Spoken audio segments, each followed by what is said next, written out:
परीक्षित जी ने कहा, प्रभु एक विवाह करते हैं हम लोग तो इतनी तैयारियां करनी पड़ती है महीनों से। एक विवाह करते हैं तो वर्षों तक कमाते हैं, पंडित जी लोगों से मुहूर्त निकलवाते हैं, टेंट वाले को बोलते हैं, हलवाई को बोलते हैं, इतना सारा तामझाम होता है, महीनों तक तैयारियां होती हैं और बड़े से बड़ा आंगन घराती और बाराती से भर जाता है। तो प्रभु आप ही बताइए कि वो विवाह कैसे हुआ था जो 16,100 विवाह एक ही मंडप में एक ही साथ कैसे हुआ, उसकी विधि के विषय में बताइए। सुखदेव जी कहते हैं कि परीक्षित इसकी भी कथा तुम लोग सुनो। देखो, एक प्राग ज्योतिषपुर में एक दैत्य था जिसका नाम था भौमासुर।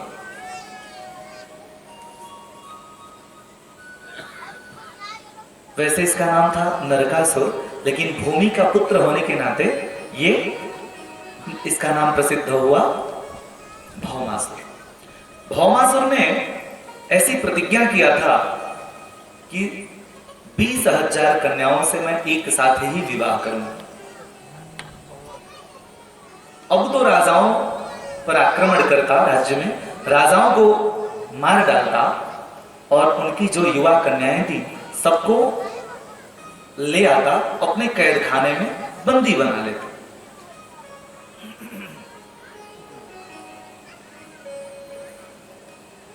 16,100 कन्याएं उसके कैद खाने में हो गई थी। उन कन्याओं ने उस कैद खाने से ही भगवान को स्मरण किया। नारद जी के द्वारा संदेश भेजा है। नारद जी आकर बताते हैं सत्यभामा को लेकर रथ में, क्योंकि सत्यभामा जी भूमि की अवतार है, भूमि देवी है, भूदेवी है।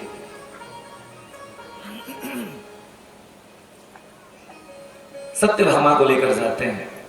प्राग ज्योतिषपुर का जो एक रक्षक रहता है दैत्य, मुर नाम का दैत्य, भगवान का युद्ध होता है, भगवान मुर नाम के दैत्य को मारते हैं और वहीं भगवान का नाम पड़ता है मुरारी। बोल मुरारी भगवान की जय हो। मुरारी नाम पड़ता है, भगवान अंदर प्रवेश करते हैं, भौमासुर को मारते हैं, उसका भी उद्धार करते हैं और राजकुमारियों को बंधन से मुक्त कर देते हैं।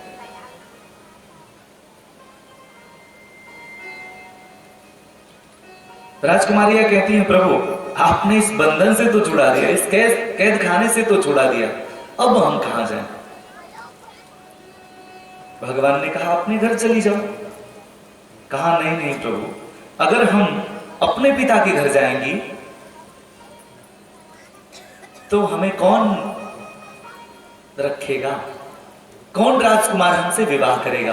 कोई नहीं करेगा, क्योंकि हम कैद खाने में रह के आए हैं ना, इसलिए हमसे कोई विवाह नहीं करेगा। और अगर विवाह नहीं करेगा तो समाज प्रदूषित हो जाएगा। भगवान ने भी सोचा कि अगर हमने इन सबों से विवाह नहीं किया तो समाज में प्रदूषण फैल जाएगा, क्योंकि अगर एक पुरुष चरित्रहीन हो जाए तो केवल एक पुरुष ही बिगड़ता है, परंतु एक स्त्री अगर चरित्रहीन हो जाए तो पूरा समाज बिगड़ जाता है।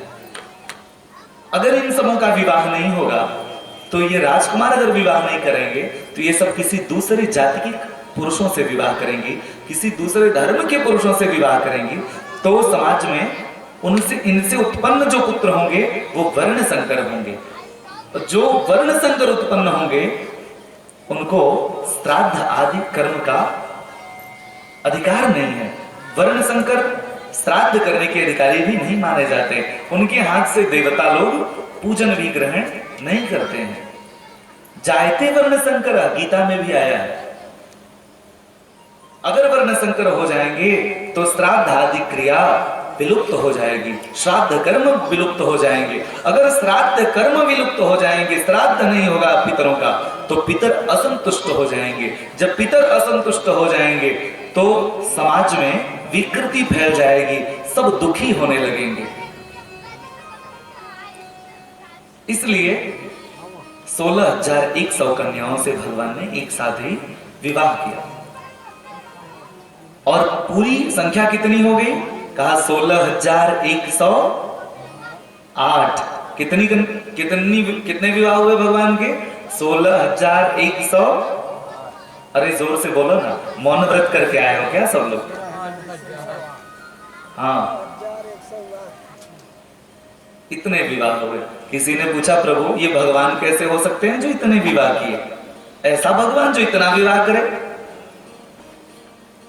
संत कहते हैं भैया ये भगवान ही हो सकता है जो इतना विवाह करके भी सुख से रहे, वरना तो एक विवाह होता है तो देवी जी सिर के सारे बाल उखाड़ लेती हैं, हम चैन से नहीं रहते।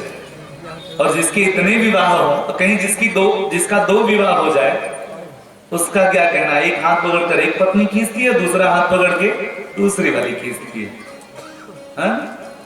बड़ी दुर्दशा हो जाती है। लेकिन भगवान ही ऐसे हैं जो इतने विवाह करने के बाद भी कितने प्रसन्न रहते हैं, सबके साथ प्रसन्न रहते हैं। और प्रत्येक रानियों से 10 पुत्र और 1 कन्या होती है। कुल मिला के लगभग 56 करोड़ यदुवंशी होते हैं भगवान की केवल पुत्र पौत्री।